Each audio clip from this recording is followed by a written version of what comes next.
Tea Club, Chinese Club, and the Quiz Bowl.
Well, that's absolutely fantastic. What an exciting opportunity and a great opportunity for our students.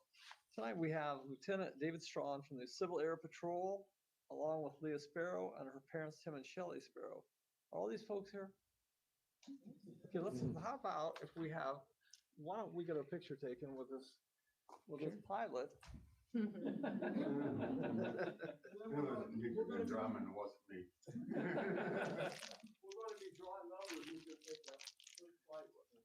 I want to go. Leah, why don't you go up here? We're going to get a picture of you. Okay. I'm so proud of you.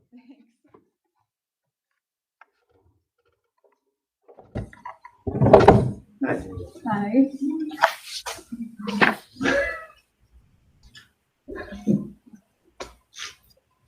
Okay, take a couple right here. Smile with your eyes. Okay, thank you. Let's talk about a triangle of success that connects the students, the teachers, and the parents. Here's another great example of a teacher, parent, and student. I'd like to introduce some of them. Yeah, so my mom, Shelley Sparrow, she's also a teacher. She was in the flight with me. My dad, Tim Sparrow, and then Jason. Set this all up for us. Thank you so much. Thank you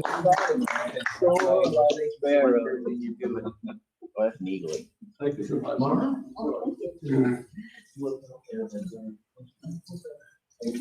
You're very welcome. Thank you.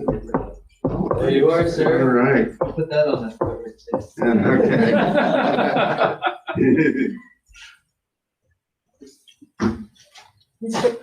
Penn-Harris.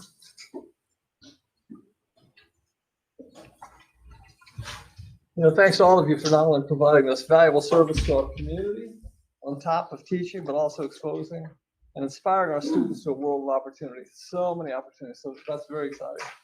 So we're very proud. So thanks to all of you. Thanks you guys for being great parents. How was the flight, by the way? It was scary. A little motion sick afterwards. Well, thank you all so much for being here tonight. Thank you for everything that you're doing for the students too. And putting yourself in harm's way. Thank you so much. So thank you, Dr. Thacker, for tonight's Excellence Happens Here video. And next up, we're going to go to the consent agenda. Thank you, President Riley and Board of Trustees. The administration recommends approval of the 12 items appearing on the consent agenda as presented. Appearing on the personnel report under classified staff for 3 retirements. Deborah Wright, bus operator, retire on December 17th, 2021, following 4 years of service. Nancy DeMuller, office aide for exceptional education, retired on September 9th, 2021, after 27 years of service. Jennifer Foray, educational assistant at Discovery Middle School, will retire effective September 30th, following 10 years of service. On behalf of the board administration, we wish Deborah, Nancy, and Jennifer the very best in their upcoming retirement. Board members, any questions about tonight's consent agenda? Hearing none, do I have a motion to approve the September 20, 2021 consent agenda as approved by Dr. Thacker? So moved. Second. All those in favor vote aye. Aye. Any opposed vote nay. Motion carries by a vote of 4-0. Move on to our instruction discussion items. Dr. Thacker. Thank you, President Riley and Board of Trustees. There's some very exciting things going on in the areas of teaching and learning. Our Assistant Superintendent for Instruction, Dr. Heather Short, will introduce this next item, which will be a presentation on our literacy plan that's held over the summer. Dr. Short? Thank you, Dr. Thacker, President Riley, members of the board. I am very excited to have our guest speakers here this evening. As you may recall, Penn-Harris-Madison was fortunate to host a 3-day literacy summit this summer that included several components of what we believe to be quality instruction components of high quality early literacy teaching. And so this evening I have Mr. Ryan Towner, who is the principal of Walt Disney Elementary School, as well as Mr. Mike Manis, who is our lead school psychologist, here to share with you some of the basic tenets and the highlights of our 3-day summit. So, Mr. Towner, welcome. Thank you so much, Dr. Short. Dr. Thacker, President Riley, and board trustees, thanks so much for giving me the opportunity to share on this item tonight. Mr. Manis, I know, will be joining me hopefully in less than a minute.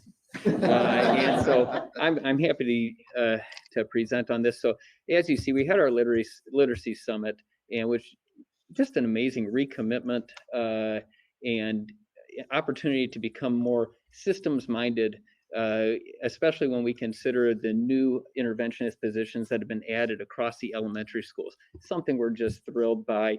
And so we were really able to kick off that initiative with this summit, all of the new interventionists in attendance. I love this quote. It really cast a vision of our purpose. The most fundamental responsibility of schools is teaching students to read. Now, of course, we respect math and our former math teachers, but that helped cast our vision that we wanted to standardize literacy instruction across the elementary and the middle schools, and to make sure we had alignment with our best practices and certainly the research, across all tiers of instruction. So this slide shares a somewhat of an overview for you. Obviously our purpose I shared. Our presenters, mostly from within PHM. We also welcomed Doug Fisher and Nancy Fry. They are from San Diego State University, big-time educational researchers, published authors, and international presenters. They were outstanding. And then each school had a literacy leadership team, so to speak, comprised of the principal, interventionist, and primary teachers. So this shares a general theme of the days that we went through. Of course, we wanted to really kick off casting a vision of literacy in PHM across the tiers of instruction. And our goal, of course, is creating pathways of success for every student. The second day, we really got into the science of reading, the essential 5 of literacy. That day was very heavy emphasis on what we consider tier 1, the instruction that teachers provide in their classroom with the grade level curriculum. And then on the third day, Mr. Manis and I had the opportunity to really dive in with response to intervention, multi-tiered systems of supports, and so on. We don't want to keep you here all night going on about every single great thing, because it was all great, but we want to share 3 kind of highlights, if you will, or give a glimpse into some components. So Doug Fisher and Nancy Fry, I can just share with you, they kicked us off on day 1. They were the ones who really helped set our stride for those 3 days. And what we did, what Dr. Short led us in following their presentation, was having teachers identify, like, what are your core themes? They discussed a lot. What are the core themes that are your takeaways? And I just wanted to share with you the takeaways from our Walt Disney team of some of the things they identified of significance from the presentation. The presenter spoke about constrained and unconstrained skills with the building blocks, the essential 5 of literacy. Building student agency and the psychological aspects of learning. Assisting student goal setting along the continuum of learning, going beyond comprehension and strategies for critical reasoning and how you apply those skills in your world. And lastly, they talked about this notion of skill, will, and thrill, and motivating students to make meaningful applications of their learning. And Mr. Manis is able to present on our next few slides. All right, I'm Mike Manis. It's good to be with you this evening. So one of the key features that we hit on was the essential 5 areas of reading. This has been established for a long time. The National Reading Panel established this in the year 2000, and is still the current standard of practice in the area of literacy. 20 years is a long time to be the standard of practice in any field. So we know how students learn to read. This was established by the panel, and there are 5 key areas. One is phonemic awareness, which is the understanding of speech sounds. The other is phonics, tying sounds to letters. Vocabulary, or your knowledge, your fluency, how quickly you can read with good prosody, and that all leads to comprehension. So I think teachers had a various understanding of this paradigm, so we were trying to help standardize that. Response to intervention is a key piece of this. What we really want to do is layer support one on top of another. So this is the core down here, what all students get. Later on top of that is tier 2, and on top of that is tier 3. So our teams are trained on these things primarily: classroom literacy best practices, the science of reading, essential 5, response to intervention, including tiers 2 and tier 3. So here is a testimonial. Shelley Treeley, who is a fantastic literacy person in our district. She's been a teacher for more than 30 years. She reached out to offer this to us. She said she's attended many, many conferences throughout her career, at the district level up until international conferences.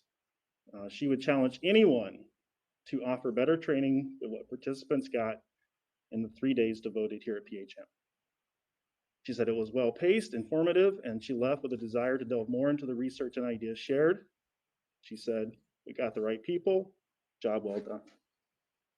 So very, very high praise for Mrs. Treeley, and we appreciate that for her. We got her permission to use that, of course. Any questions for either of us? Board members, any questions for Mr. Towner or Mr. Manis? What's your plan to get that information through the staff? Sure, I can speak to that. There's a few different tools that we use. The first would be our monthly staff meetings. Offer a great opportunity for professional development.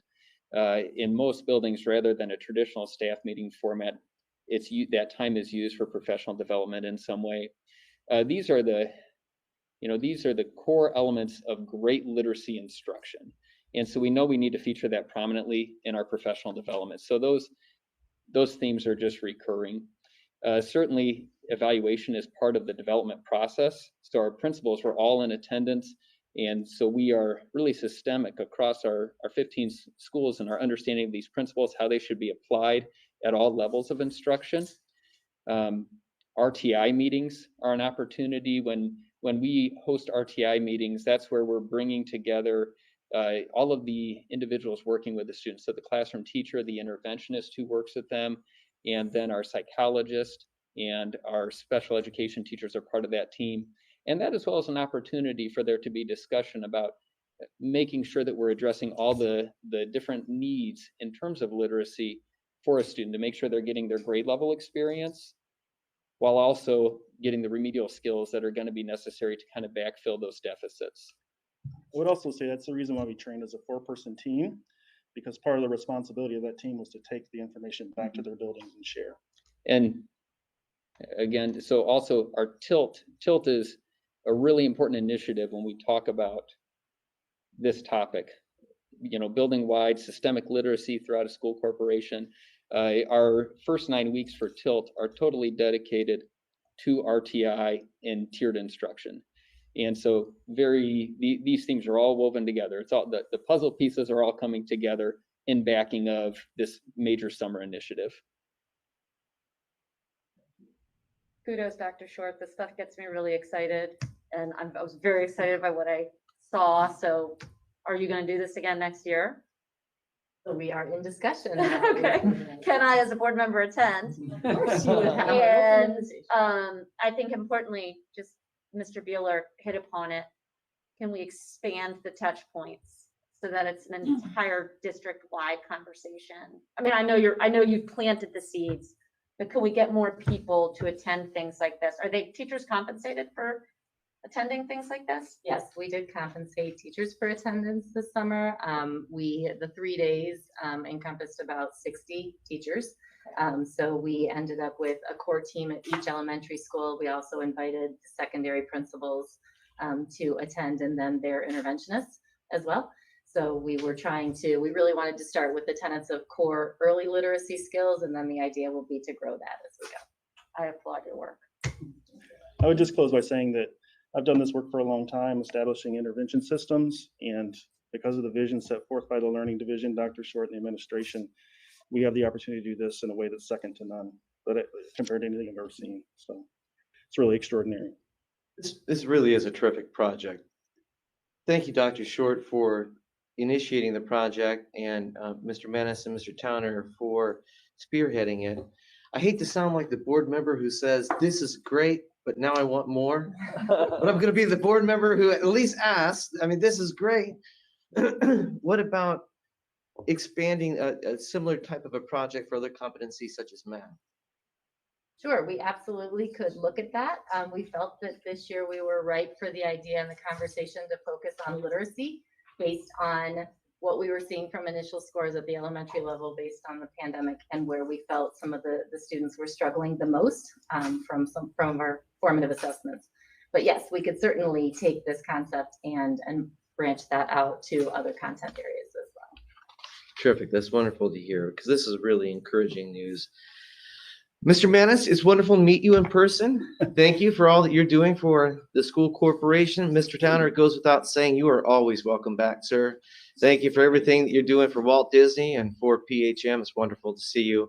And if both of you would send a message to Shelley Treeley, tell her we say hi and thank her for reviewing the project and miss seeing her as well. So thank you guys for your presentation tonight. Thank you for welcoming us. And we'll move on to our next business action item, Dr. Thacker. Thank you, President Riley and Board of Trustees. As we start talking about resources for teachers, I think you're really going to like this. Dr. Short is going to be introducing this second instruction report for us this evening. It's going to talk about some of these digital resources they put together. Phenomenal teachers worked on this, just phenomenal, great leadership with Dr. Short, but a lot of people making a difference that will impact so many kids. Dr. Short. Thank you again, Dr. Thacker, President Riley, and members of the board. Again, we have one other presentation related to instruction tonight that I'm just as excited about. Tonight, I'm happy to welcome Mrs. Jessie Kinney, as well as Mrs. Lisa Krieger. You have met both of these women before, and these are also people we would like to clone in the district. They were totally willing to take on this initiative. When we spoke a few weeks ago, we really were asking for them to help to make sure that we could kind of collate all of the digital resources that existed and that teachers created last year during the pandemic, so that we had kind of this warehouse of resources for teachers in case and if and when a student needed to be out, so that we had the storage place for a lot of asynchronous learning. So I'm going to turn it over to the experts and thank them in advance. Thank you, Dr. Short. President Riley, Dr. Thacker, members of the board, thank you so much for allowing us to come here today and kind of talk to you about the digital resources that we have for teachers. Are you going to click? Yes. All right, awesome. Since March of 2020, we have lived and learned and done a lot of growing with the challenges of teaching inside of a pandemic. The challenges that we have faced are challenges that we never thought would be possible. And our teachers have not only overcome those challenges, but they have risen and they have grown through all of those challenges. So when we take some time to kind of reflect back on what we have learned, we asked our teachers to evaluate, repurpose, and elevate the resources that we had available for them. We asked them to kind of take a look at our new normal and find out what worked really well, what was cool and fun, because we all like the cool and fun, but we want to know what works and how we can continue to incorporate that into our classrooms. So from that, we kind of found that teachers feel more confident and they have a plan. They know the areas that they want to improve in, and they're willing to seek out help for that improvement. And we have learned that teachers feel most effective when they have a plan put into place. So from there, at every opportunity, our teachers have risen to the challenge. They are not just teaching, they are inspiring, changing, and modeling grit inside and outside of the classroom. From that, we found our focus based on their information. We know that encouragement can go a long way, but encouragement along with tangible resources allows for greater success for teachers and students. So our focus is to help teachers with resources they can use to provide instructional and support learning for our students inside and outside of the classroom. So up on the screen, you will see our first level of support. First of all, we owe all of you, members of the board, the Learning Division, and the Technology Department, a huge gratitude and thank you for giving us the opportunity to purchase this software that has helped us inside of the classroom. When purchasing this software, we always defer to the IDOE guidance for vetting high quality digital resources. We want to make sure that our resources align with our Indiana standards, that they follow our instructional model, they allow for critical thinking, creativity, collaboration, communication, engagement, feedback, and supportive use of assistive technology. These are just a few of the resources that we have available that you can see on our screen. I'm just going to talk briefly about a couple of the big ones that we use. The first one is our learning management system, or our LMS. That's Google Classroom at the elementary world and Canvas at the secondary. That's kind of like our hub for our learning. That's our way that we can differentiate instruction and get those resources out to parents and students. Another great resource we have is Pear Deck. This is an add-on for Google Slides. It allows our slides to be interactive and gives teachers a chance to see students as they are working. And then teachers can give that immediate feedback. The other great thing about Pear Deck is it can run on its own. So students are able to perform those tasks on their own time when they're able to. The next one is Screencastify. This is a way to record your screen or record instructional videos. It allows our teachers to give direct instruction to our students. But the neat thing is it also allows our students to record themselves and provide that back to our teachers. Edpuzzle is a new one that we got at the elementary level this year. Secondary has had it for a while. This allows us the opportunity to turn those instructional videos into teacher resources. Now teachers can pause the video, kids have to answer questions before they can move on. And from the teacher standpoint, it's a great chance to not let them just skip through and see only the main ideas. The last one is just an elementary resource. It's Seesaw. This is the way for teachers to give great feedback to students and parents. They're able to see students as they are working, and they're able to get an understanding of what they're thinking as they problem solve. And so on the following slides, we wanted to highlight the process and the ways that teachers can utilize our digital resources to provide instruction and to plan their lessons, whether students are inside of the classroom or if they are outside of the classroom, whether it's a resource for them to look at after class or if they have to be absent. So we follow our PHM instructional model. We're working with informed planning, differentiated delivery, formative assessment, and individual response. So we're going to begin with looking at our informed planning. Our teachers set goals based on our standards, and then they determine the activities which were best going to work for in-class instruction or activities that would work with students at home as well, whether they're at home as a resource later on or for students who have to be absent from school. And then finally, they have to take into consideration that feedback and evaluation piece. How are we going to provide effective feedback based on our formative assessments and based on our evaluation as teachers of the students learning during the lesson, and how we can provide that for our students in the classroom as well as those students who might have to do this at home. So those are the things that we do as teachers looking forward towards informed planning. Over the next couple of slides, I just want to give you some examples. We thought it would be good to give you some examples of how we talk to teachers about the pieces of our digital resources that they can use as lesson components for differentiated delivery, for formative assessment, for individual response.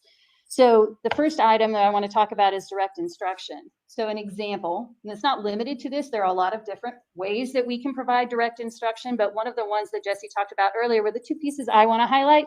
Particularly, I love Edpuzzle. I'm a big fan, so if you talk to any of my teachers, I'm constantly singing Edpuzzle's praises. But teachers can record their lessons using Screencastify. And a lot of our teachers did that over the last several years. They recorded lessons, or they are still recording lessons today. They're doing it in their classrooms right now or after school. And then they can take that lesson, that video, and add interactive questions so that students have to watch the video and answer questions. And then they can take that formative assessment feedback from those answers and then provide instruction based off of that. So it's a great partnership between those two. Edpuzzle has a whole host of resources. If the teacher doesn't record their own lesson on Screencastify, they can find recordings through Edpuzzle or on YouTube and then use those resources also to enrich learning and provide other resources for students to ask questions and answer questions on. For guided practice, Jesse talked about Pear Deck. One of the great things about Pear Deck is it can be turned into a self-paced mode, which means that students can answer those and work on that slides presentation inside the classroom. and they can also work on it at home. So if a student happens to be home for whatever reason or as a resource later on, they can go and work on those same slides that the students in class worked on, and the teacher can have valuable information no matter when the student did it. So the next pieces that we wanted to kind of talk about and highlight are how we can use our digital resources for discussion, for formative assessment, which is huge, for group work, and for feedback. So discussion can happen in the classroom, but there are creative ways that we can have discussion using our digital resources. For instance, they can have a Canvas discussion in a secondary classroom. Students in the class can participate in the discussion, and then again, our focus this time is talking about how students at home can also participate in that discussion. It may not be at the same time, but everybody has access to it, and they can see the responses for each other and reply to each other's responses if the teacher has directed that. But importantly, the teacher can see the responses and then based on that information, help direct instruction. Formative assessment. There's great ways to do formative assessment. Every single piece that we've talked about today has a formative assessment piece built into it. And I think that's one of the beautiful things that we've done and that the Learning Division and you guys have all allowed us to do is create and buy those pieces of software and programs that allow that. When a student submits in Canvas or in Google Classroom, the teacher can see that information immediately. We get notifications when they submit, and we can respond and provide feedback there. For mastery paths in Canvas, which is one of the things that you may not know about, Canvas will allow a teacher to create mastery paths, and each and every student gets an individualized plan, differentiated instruction based on their answers or based on their work. And then we've talked about Ed Puzzles. So those are just a couple of the ways that we can gather formative assessment data and provide instruction. Group work, anything collaborative in nature is awesome. Anything in Google Slides or Google Jamboard or a Google Form, anything that's collaborative that we allow students to participate on together helps them grow and helps them learn. And so they can do those kinds of things inside the classroom while they're together, but they can also work on them outside of the classroom as well. And then feedback, again, we can provide feedback through Canvas or through Google Classroom. The beautiful thing is that we can record audio or video feedback and give it to our students. So they not only see our feedback, but they can hear us say it. They can watch us if we do a video feedback. So I think that's exciting. It's a great way to provide feedback to students. And there are lots of different ways through Edpuzzle or through Pear Deck that we can provide feedback to our students as well. Last thing I want to talk about really quickly is the assessment piece, because we know we can assess while students are in the classroom with us. The nice thing is that we do have the ability to assess students online. So if they're not in the classroom or they're at home, or if we have to, for some reason, have them in a different location, we can use Canvas for that.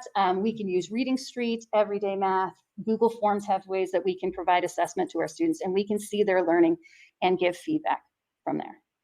So those are just some of the lesson components. We talk to our teachers about how we can use all these digital resources to provide and prepare content for our students. Jesse's going to talk about her resources for elementary. So the next level of support for our teachers is the creation of 2 websites, and I'm really excited to share these with you today. We have had some incredible teachers, and they're listed up there on the slide, that have worked vigorously to compile and curate content that is connected directly to our curriculum maps. It's really hard to see because of the pictures, but if you dive into that website, all of those slides have the components that Lisa kind of just talked about. They've got the instructional videos from Screencastify. They have the opportunity for feedback. They have all of those things that are right there at the teacher's hands for them to be able to access and utilize. They're housed on the site for the teachers to pull when they're planning their instructions. And the great thing is that teachers can use these resources in their daily slides. So not only is it for the students who are in class, but it helps keep any students who might be at home at the same kind of pace as where the classroom is. As we spoke about, the purchase software is all inside of those slides as well, and they are constantly being updated. So we are up to Q1, and those marvelous teachers are still working very hard to get us up to date to Q2 and 3 and 4. So really excited about that resource site that's available. And then secondary teachers, it's a little different because we all teach different content. We have sometimes multiple levels of that content or very different courses. So what we encourage our secondary teachers to do is work together through their PLCs.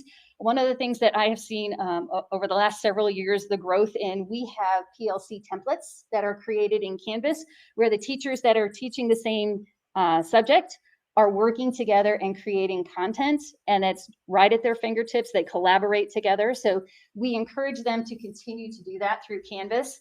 The other thing that they can do is if they create a lesson in Canvas, they can share it directly with other teachers at their school or even at other schools if they were talking through the middle schools. So that's one of the things that we focus on with our secondary teachers.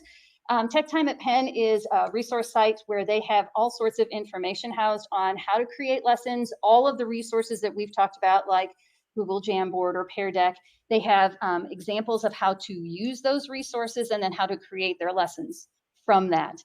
And then finally, I just wanted to talk about, on the bottom, I have some examples of things that teachers have done currently this year in their classrooms. And these are just kind of ways that our teachers are providing and using the digital resources to provide content. The first example is one of my French teachers. She and her students in class were practicing how to speak in French. But you're going to notice, and it's maybe a little hard to see, there's a little microphone on the top left-hand side. So she also records herself speaking so that students at home can click on that and hear the correct pronunciation and then practice themselves. So in secondary, it's the little things that we do to build into our content on a daily basis that help students when they're here in school and when they're at home.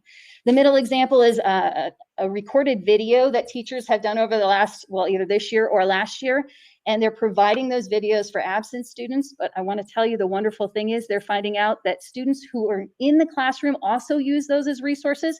So if they want to go back and review the lesson and they want to go back and learn more, or they have questions, or they just want to see and remember as a review, they have those resources available.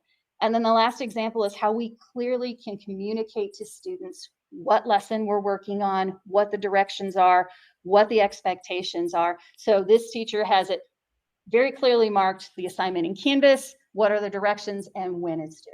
So those are just a few of the examples. There are lots of examples that I could share with you today, but I don't think you all want to stay here for a long period of time. So I won't do that.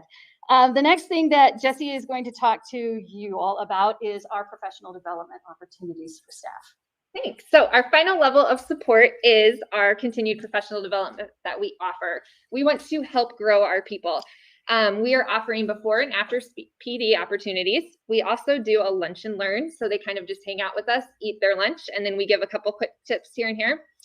We send out a SMORE newsletter weekly, monthly. It kind of varies on where the topics are kind of flowing in. And then at the secondary level, they have PLCs that Lisa works with, and I work with our TLTs at the elementary level. And then, of course, we're available for small group. All of our teachers know the areas that they want help in, and they're great about reaching out and utilizing resources that we have available. The last one on there, we created some self-paced PD. We know people like to work at their own pace, and so there's that option as well. So we just want to say thank you again for allowing us to share a little bit of what we have provided for teachers in terms of resources, our digital resources. And do you guys have any questions? Thank you. Board members, any questions or comments? I tell you, I sat here with a degree of wonder about the undertaking that the two of you have put upon yourselves. I can't imagine how much time that you put into developing, organizing, synthesizing all this information for other teachers, especially at this point in time where the availability of online resources for our teachers is so timely, so poignant, so important, given the uncertainties of the day which we find ourselves living. Thank you so much for taking all the time to put together this program, this synthesis of information for our teachers. And I also sat there and wondered, I wonder how much time it took them just to prepare this presentation for the school board. They won't admit that. I know they're not gonna, I was gonna ask, but I know that they wouldn't admit it. So I just want to, on behalf of the school board, take the time to thank you for all that you've done for our teachers, and also for taking on the added responsibility of coming here tonight and organizing this information and presenting it to the school board so that we can understand fully the gravity of what you've done. So thank you so much, and we look forward to seeing you both again. Thank Yeah. you. Thank you very much. I do actually have a. Oh, sorry. Sorry, you're not. This is really critical work right now. It's been very critical work for the last 18 months. So my gratitude is extended to you. I do know there are a lot of parents that are concerned whose children have been contact traced. Thankfully, there's a lot fewer of them. And I presume you all have given a lot of thought to how to prepare families before the sky falls and their child is out for whatever reason. As a parent, I didn't have the full extent. I didn't fully understand the extent of the adaptive learning pathways we had purchased. I think these things need to be assigned at the elementary level for homework so that every student at home hopefully has access, but we know that's a reality too, has actually practiced logging into an adaptive platform that can be utilized if they were out for 2 weeks, that will keep them moving down a pathway. It's as much parent homework as it is student homework, but I think it's really important. A lot of times the students use it at school, but as a parent, I don't know that if it's not assigned to come home. So that's something I just want to invite you all to think about. And then the other thing is, and I know you can't answer this question, to what extent this is actually being woven into all instruction. Meaning, are there any kind of requirements for teachers to integrate a certain number of these things? So God forbid students are out, there's at least something for that student. I know that these are complex challenges that we all face, but I just wanted to, I know we've got a lot of parents that are very worried about what the possibility of 2 weeks out of school means for their child's progress and mastery of skills. So thank you for taking on such a monumental challenge in the year 2021, and keep up the good work and keep trying to solve these problems. And thank you. Thank you. Thank you, Ms. Roach, and thank you, Ms. Kinney and Mrs. Krieger. Thank See you soon. Okay, that item was presented for discussion purposes only this evening. We'll move on to our next business action item. Dr. Thacker. Thank you, President Riley and Board of Trustees. Chief Operating Officer, Mr. Aaron Linsky, will present the first business action item for us this evening with the awarding of 2 capital improvement project bids. Mr. Linsky? Thank you, Dr. Thacker. Good evening, President Riley, members of the board. You have 2 items before you this evening that the administration is recommending for approval. The first capital improvement is for the purchase of secondary musical instruments as part of the 2021 improvement plan. This will be paid for out of the 2021 lease. Glen Northern conducted a bid opening for musical instruments for Discovery, Grissom, Schmucker, and Penn High School. 4 companies were invited to bid, and most items received multiple bids. The administration recommends awarding to the lowest, most responsive bidder for each item. You have 6 vendors in front of you, and I've included what that award is for each of the 6.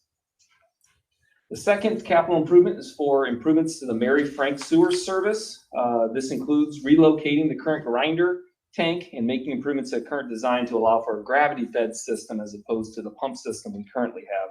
And that connects to the St. Joseph County regional sewer line. This will improve our service and significantly reduce the chance for a backup into the school. 3 bids were solicited and 2 were received. Collaboration with our wastewater engineer firm, which is JPR, and the PHM Facilities Department. We're recommending the lowest responsive bid to Selge Construction in the amount of $83,305. If approved, the work would be completed late this fall, and this will be paid out of our capital improvement fund. I'd be happy to answer any questions you may have. Thank you, Mr. Linsky. Board members, any questions or comments for Mr. Linsky? Hearing none, there are 2 motions that I'll present related to the capital building improvement projects bid quotation awards. We'll take 1 vote on the 2 motions. Do I have a motion to approve the purchase of musical instruments for Discovery, Grissom, Schmucker Middle Schools, and Penn High School for the total amount of $273,619.46 as presented, and approve the Mary Frank sewer improvements from Selge Construction in the amount of $83,305 as presented? I so move. Second. All those in favor vote aye. Aye. Any opposed vote nay. Motion carries by a vote of 4-0. Thank you very much, Mr. Linsky. We'll move on to our next action item, which is food service employee pay scale changes. Dr. Thacker. Thank you, President Riley and Board of Trustees. Director of Human Resources, Mr. Seth Molnar, will present the next business action item for us this evening. It's a request for approval of changes to the pay scale for one of our work groups. Mr. Molnar. Good evening, everybody. Dr. Thacker, President Riley, member of the Board of School Trustees. Thanks for giving me some opportunity to chat tonight. If you guys remember, I came to you guys August 9th and asked for some flexibility with our food service new hires and asked for some flexibility in the hiring scale. Since that time, we've noticed that the majority of those positions have not been filled. And we are looking at doing some adjustment to our pay scale to encourage some applicants to apply so we can fill these crucial needs in our food service department. We went ahead and asked our food service director, Ms. Jill Riggs, to pull area food service industries, cashiers, try to get some baseline of where we would set this new pay scale. You know, as you can see in your board packet, I provided some of those numbers for you guys. We don't want to go through all of that, but you know, we feel that these numbers are competitive. It will make working for our food service department competitive and a desirable place to work, so we can do the crucial work of feeding our children each and every day. So we are asking that you approve this new pay scale structure, and you have a copy of the new pay scale structure there in your board packet to be effective on the October 15th paycheck. You know, I just will want to put in one other little caveat. One thing I forgot to mention is that one crucial reason that we're doing this so early in the cycle, typically we do this in the fall, is that we are serving more meals than we ever have. The federal government extended the seamless summer option, which is free meals to all students. And what we're seeing is that we are serving quite a few more meals than we do each and every day. So where we could have probably filled in with some available holes or some vacancies, we really don't have the capability of doing that right now because of the sheer number of meals that we are serving. So that is the reason why we're taking this pay structure so early in the school year.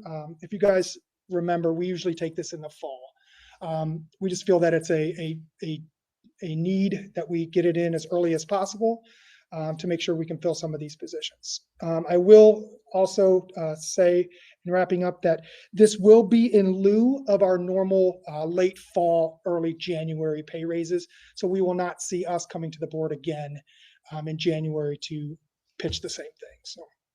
So do you have any questions for me? Thank you, Mr. Molnar. Board members, any questions or comments for Mr. Molnar?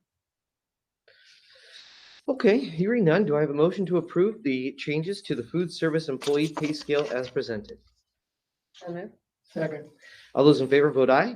Aye. Any opposed vote nay. Motion carries unanimously by a vote of 4-0.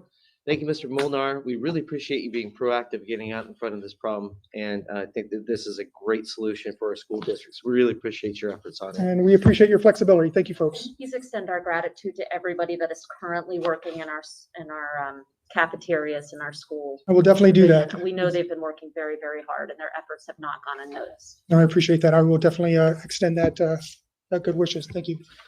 And we'll move on to our final business services action item. Dr. Thacker. Thank you, President Riley and Board of Trustees. Executive Director of Business Services, Mr. Jerry Hawkins, will be presenting for us the official adoption of the budgets for 2022, and will also be presenting 4 resolutions. Mr. Hawkins? Thank you, Dr. Thacker, President Riley, and members of the board. We bring to you tonight the final step that you're involved with when it comes to the budget, and that is the adoption of the budget. And we're asking for that adoption as well as the resolutions that you have been given. We have a capital improvement plan resolution, a bus replacement plan resolution, a resolution to reduce appropriations for both 2021 and 22. And all of those resolutions are the normal resolutions that you've seen over the last number of years. There is one resolution that is new, and that is to create a levy of interest for a tax anticipation warrant. And it is the viewpoint of the DLGF and state legislators that we have this type of resolution in anticipation that we might need to borrow money if some unforeseen situation would occur. So that is a new resolution. We will also have Form 4, which is the final thing that you sign that we then submit to the DLGF. So we ask for your adoption. I don't know if there are any questions for me. Thank you, Mr. Hawkins. Board members, any questions? Okay, hearing none, do I have a motion to adopt, excuse me, the 2022 budgets for the education, operations, and debt service funds, as well as the resolutions for the 2022 through 2024 capital improvement plan, the 2022 through 2026 bus replacement plan, the resolution to reduce appropriations for 2021 and 2022, and the resolution to create a levy of interest for a tax anticipation warrant as presented. I so move. Second. All those in favor, vote aye. Aye. Any opposed, vote nay. Motion carries by a vote of 4-0. Thank you, Mr. Hawkins. Good to see you. Thank you. Good to see you. We'll move on to our next business discussion item, Dr. Thacker. Thank you, President Riley and Board of Trustees. This is regarding the first reading of revisions to board policy. Mr. Ryan Stott, PHM's Neola Associate, met with PHM's Board Policy Committee on July 15th, 2021 to review the current update to our board policies. The Board Policy Committee includes Board Attorney Jeff Johnson, Board Liaison, Policy Liaison Mr. Chris Riley, Mrs. Lucia Ramey, Mrs. Rochelle Bradbury, and me. So following the committee's review, the revisions, additions have been processed in-house to get the policies to the pre-adoption format, which is going to be presented to the board this evening. There are 3 new revised policies and 4 revised policies scheduled for a first reading this evening. These 7 bylaws/policies are the second group to undergo revisions from the most recent update. And I'd like to ask Mr. Jeff Johnson, our board attorney, to present the 7 bylaws and policies to you. Mr. Johnson? Thank you, Dr. Thacker, President Riley, and members of the school board.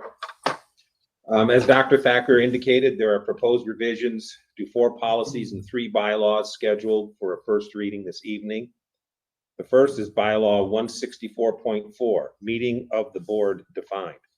The proposed revisions to this bylaw would allow the superintendent and the board president, acting in concert, to determine that a regular, special, or an emergency board meeting may be conducted electronically.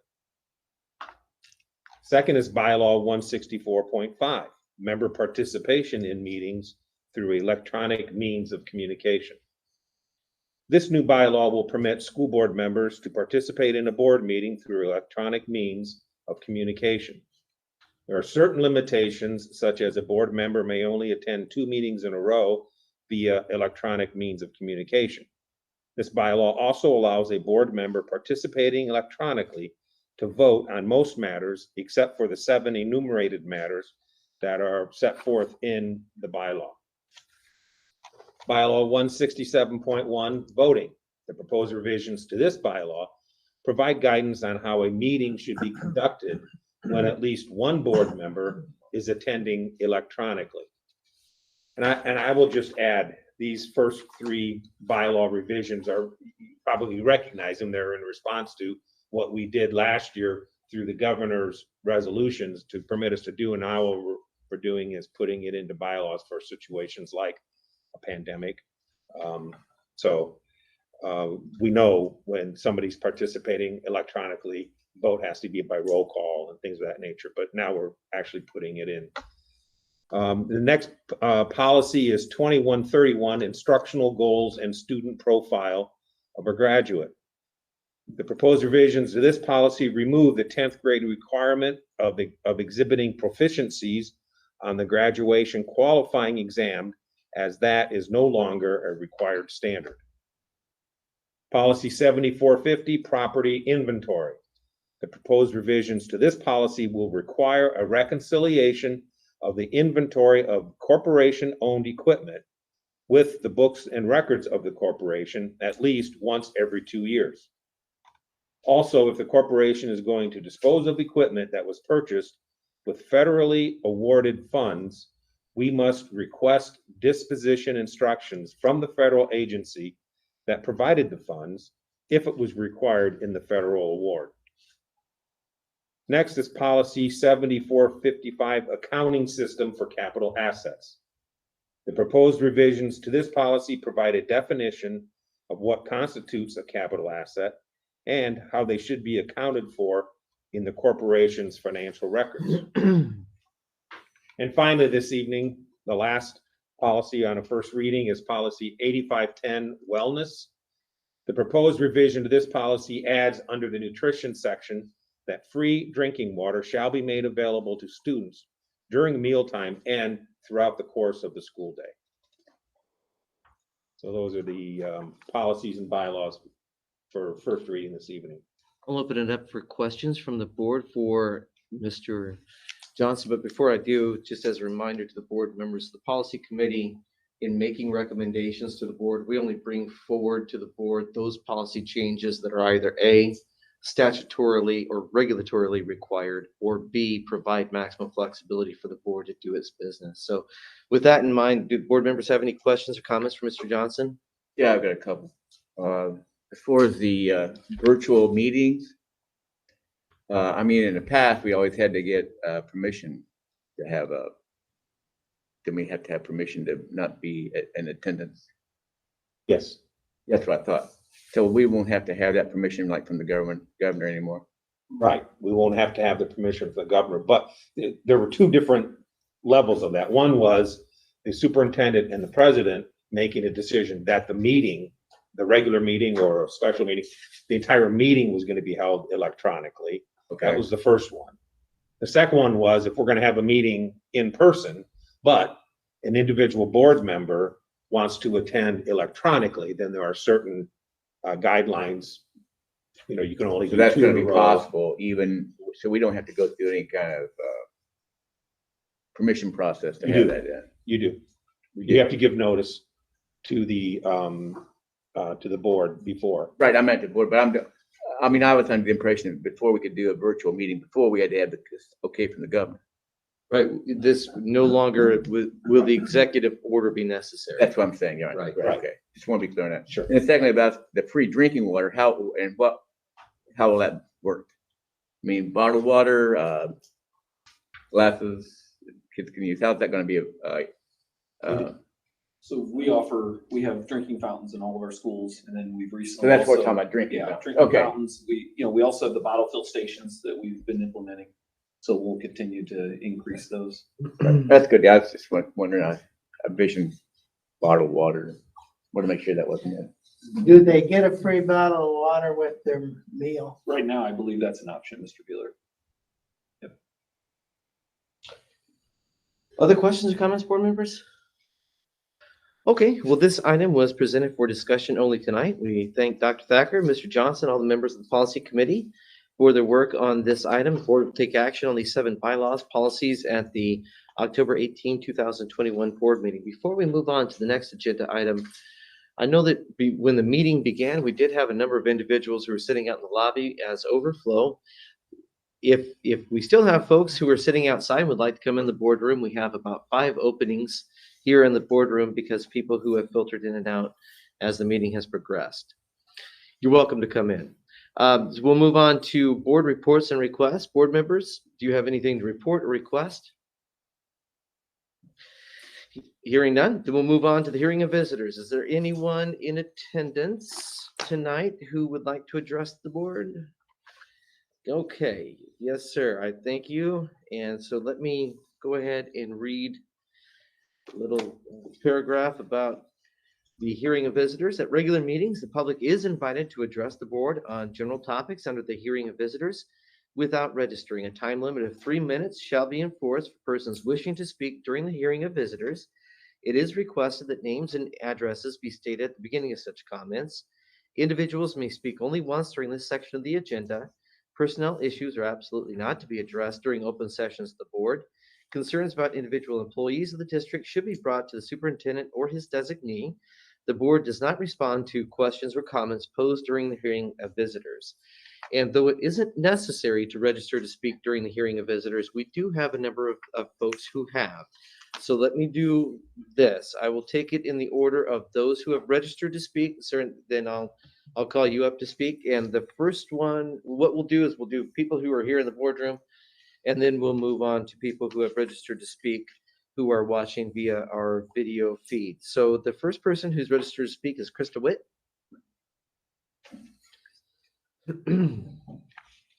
Good evening. Good evening. Hi, my name is Christy Witt. I live in Granger. Dr. Thacker, President Riley, board, thank you for letting me speak tonight.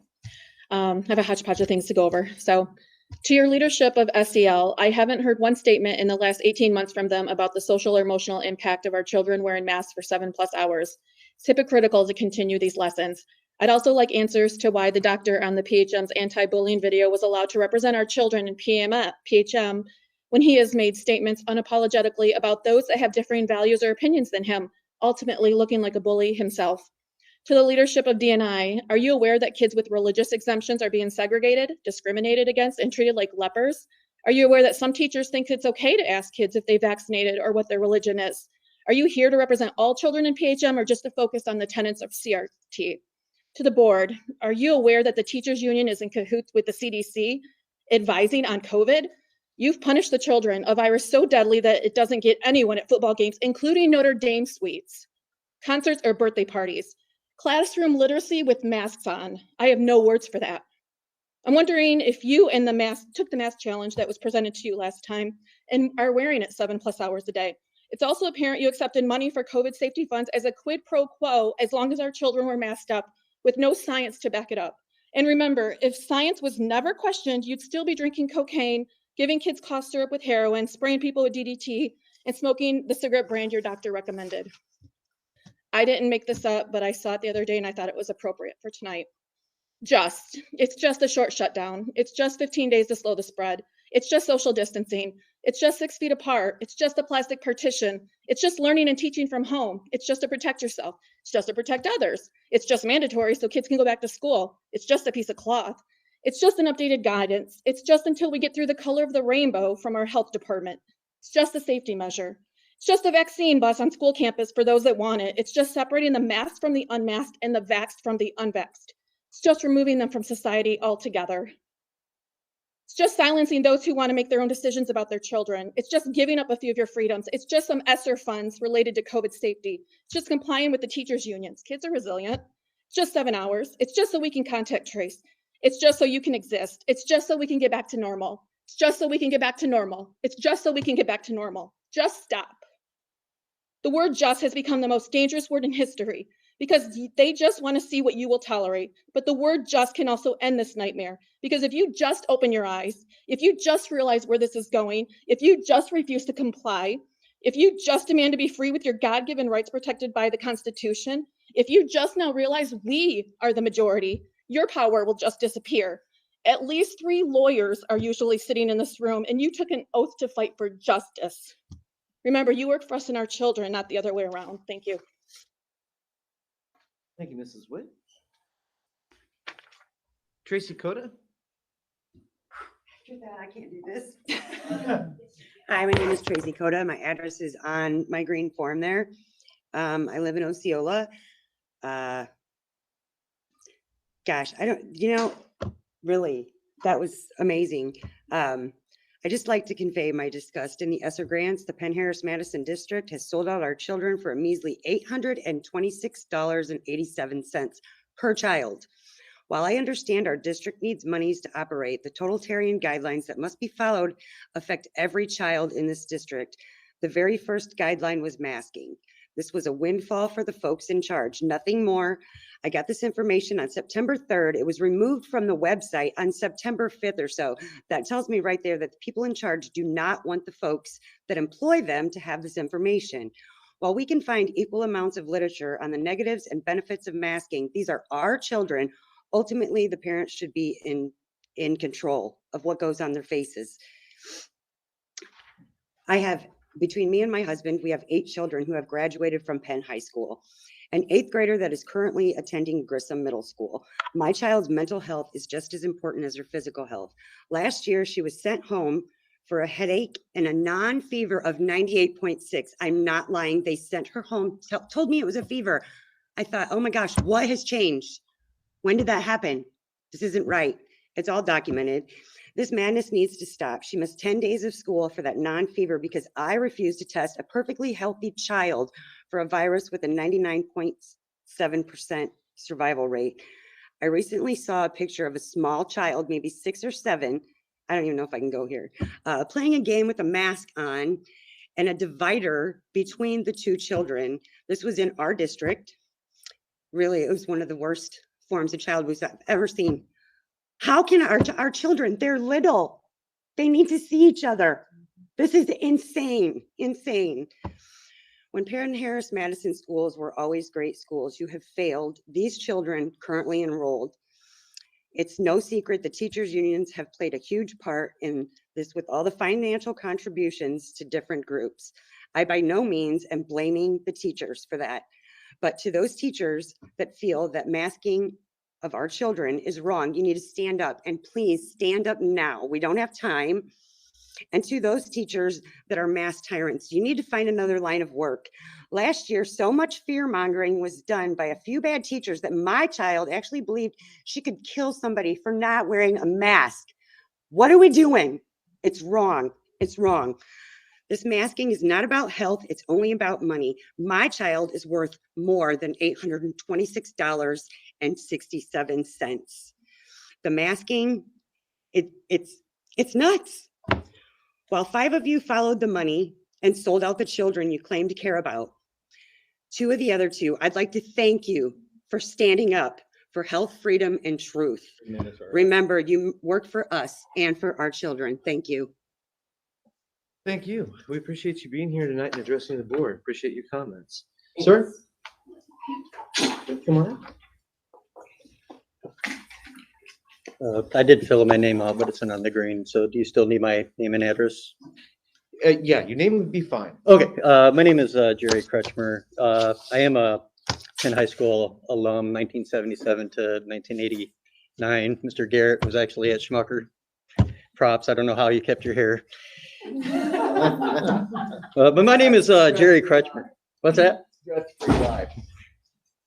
But my name is Jerry Kretschmer, and over the course of the last several days, some of you maybe see me outside in the morning and in the afternoon holding the sign, that sign that reads, "Don't turn a blind eye to bullies and a deaf ear to their victims' cries." Now, you're probably asking, why would someone do this? And I mean, my answer is quite simple. I mean, because nobody else is. The detrimental effects of bullying has been a passionate subject of mine for years. For you see, I am, and I want to emphasize the present tense am, not 30 years ago was, but am a victim of bullying. Now, my goal is twofold. I want to bring and heighten the awareness of bullying and the negative emotional and psychological problems victims must struggle with and attempt to overcome. Bullying has been proven to be highly traumatizing for young people, and this could lead to emotional, psychological, social disorders such as depression, anxiety, panic disorder, post-traumatic stress disorder. Trauma from bullying has also been linked to health problems, including autoimmune disease. Everything I have read here, I struggle with personally.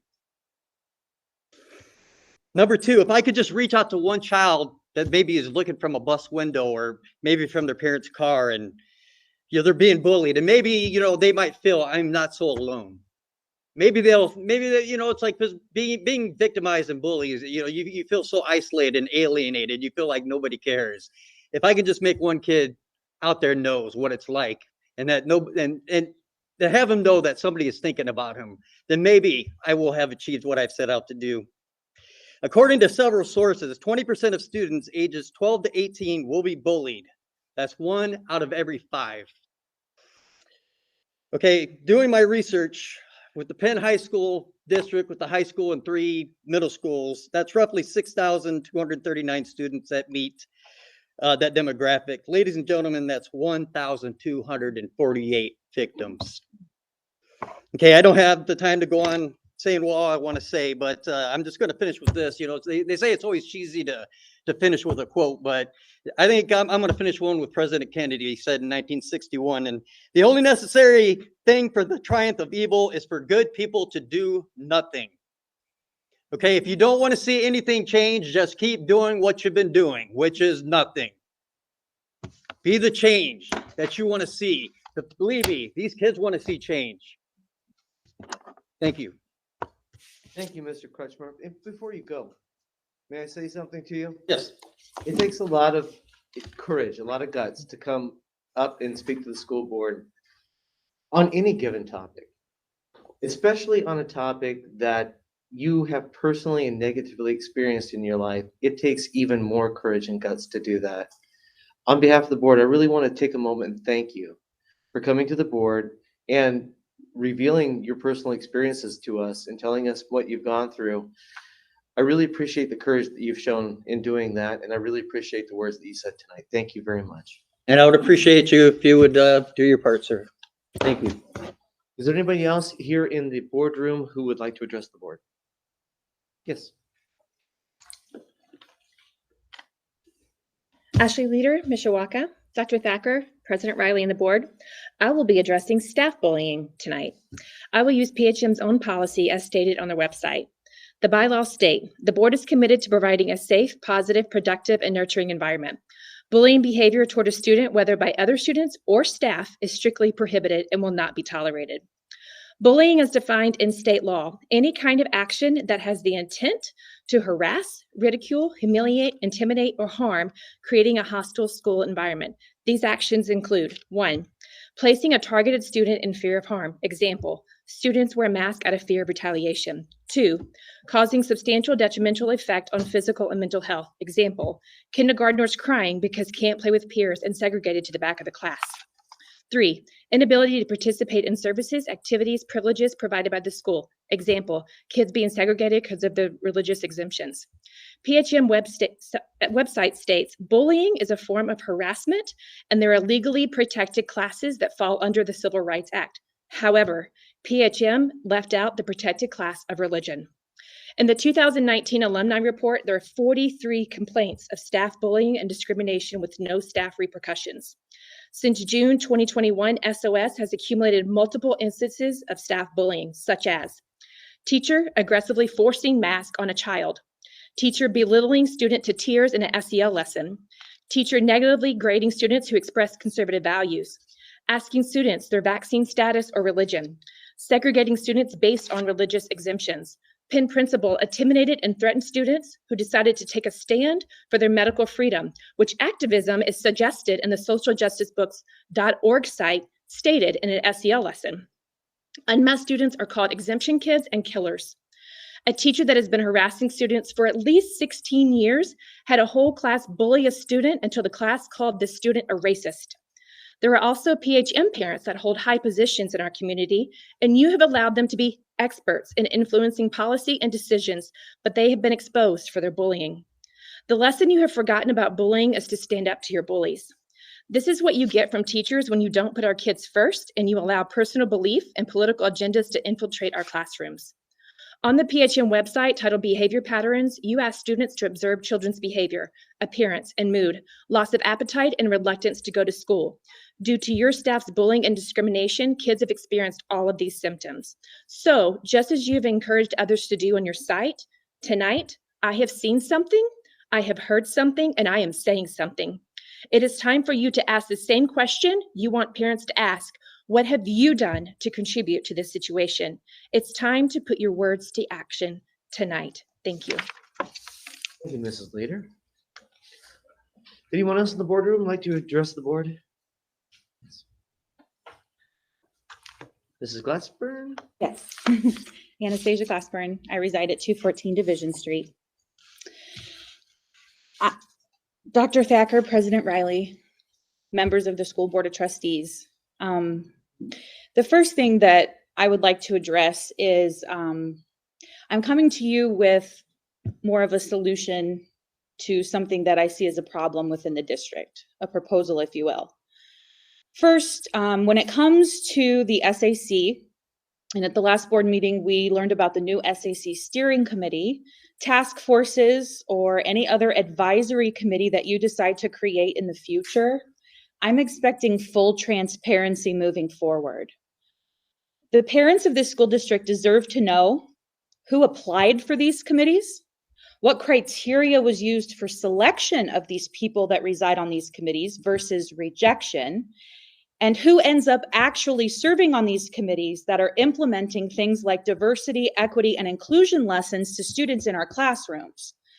Because it appears as though the original members of the SAC lean strongly towards one political affiliation, which doesn't often create the diversity, equity, and inclusion of ideas, nor does it accurately represent all families of this district.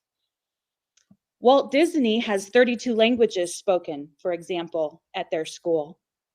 Second, while advisory committees are not technically subject to open door law, I really implore the board to require any advisory committee that you have to keep detailed minutes of all meetings, including agendas, that we can access as parents and that are readily available so we can be in the know. Not every parent can serve on these committees for whatever reason, even if they want to, and it helps us stay involved.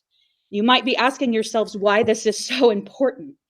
If you make all this information available, then it tells me as a parent you have nothing to hide, nothing to fear, and whatever actions and decisions that you're making for my children are genuine. It tells the PHM community that you value our partnership in taking ownership of the education of our own children, and it helps take action to repair the broken triangle of success.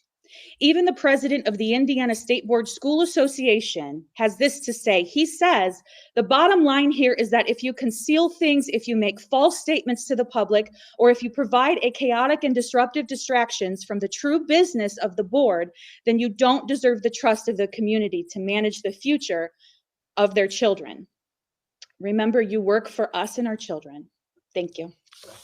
Thank you, Mrs. Glassburn. Who's next? Anybody else? Okay, I'll open it up for anybody who might be out in the lobby area who would like to come and address the board. I'll wait just a minute before we go online. Okay, Mrs. Bradbury, let's bring in those who are participating via our live link. And let's first go to Mr. Ben Dallas.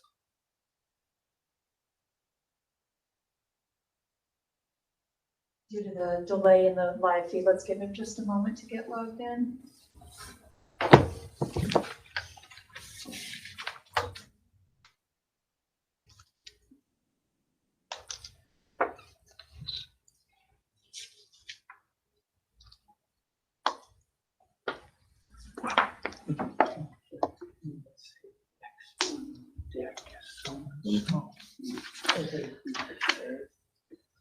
After Mr. Ben Dallas will come Jessica Reppert, and after Jessica Reppert will come George Bashura.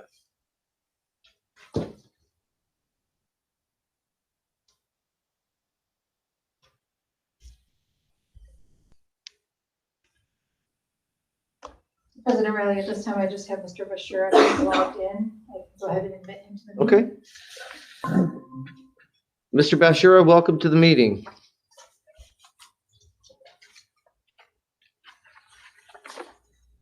You'll need to unmute yourself, Mr. Bashir.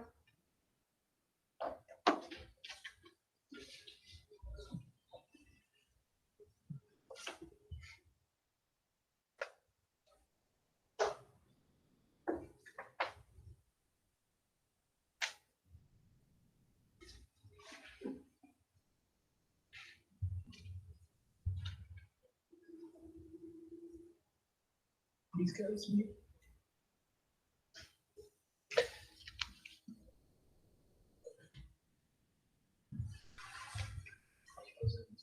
He does show he's muted. Is he muted? Yeah. He is. Okay. It appears he's trying to repair that.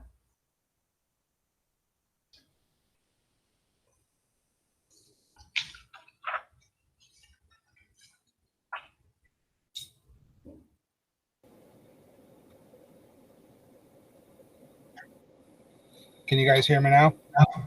Yes. Good Excellent. evening, Mr. Bashura. Welcome to the Penn-Harris-Madison School Board meeting. How are you this evening? I'm great. Sorry I can't be there this evening. I'm actually across the parking lot at the high school preparing for the Carnival of Bands this weekend.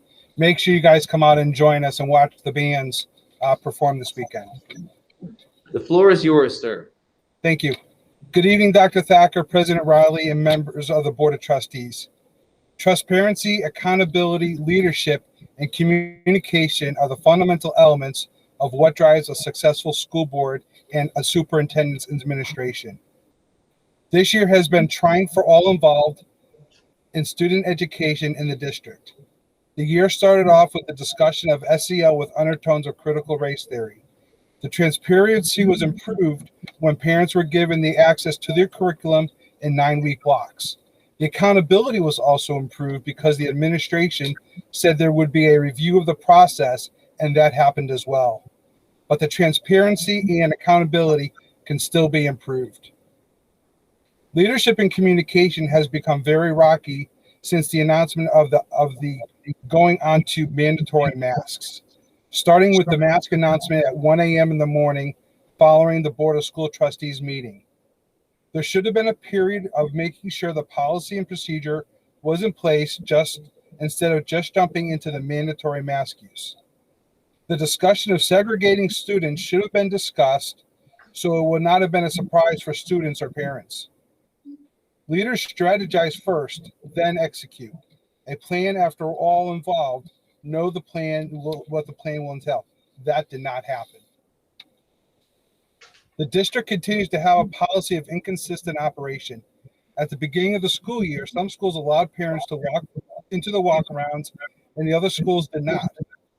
Full school participation in the Pledge of Allegiance is lacking as well.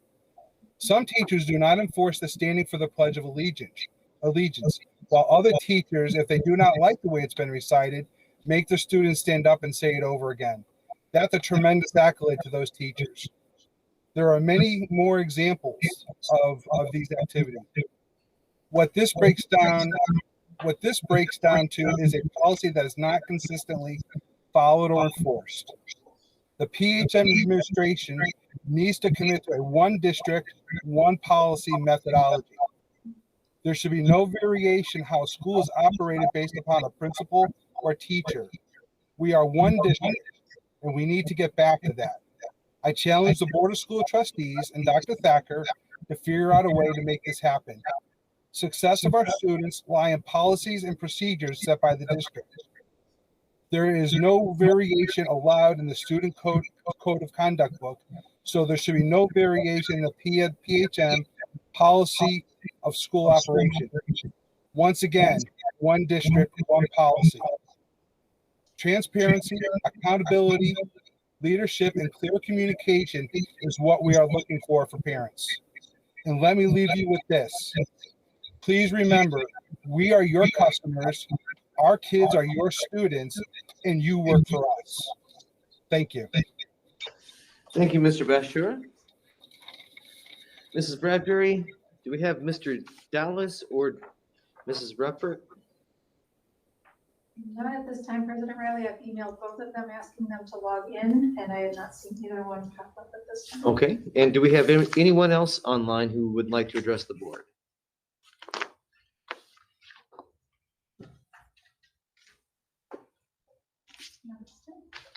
Fair enough. Thank you, Mrs. Bradbury. Okay, we'll move on to the next item on our agenda, which is announcements. Next regular meeting of the Penn-Harris-Madison Board of School Trustees will convene on Monday, October the 18th, 2021 at 7 p.m. here at the Educational Services Center. Do I have a motion to adjourn tonight's meeting of the Penn-Harris-Madison Board of School Trustees? I so move. Second. All those in favor vote aye. Aye. Any opposed vote nay. Motion is approved unanimously, and we're adjourned at 8:29 p.m. My best.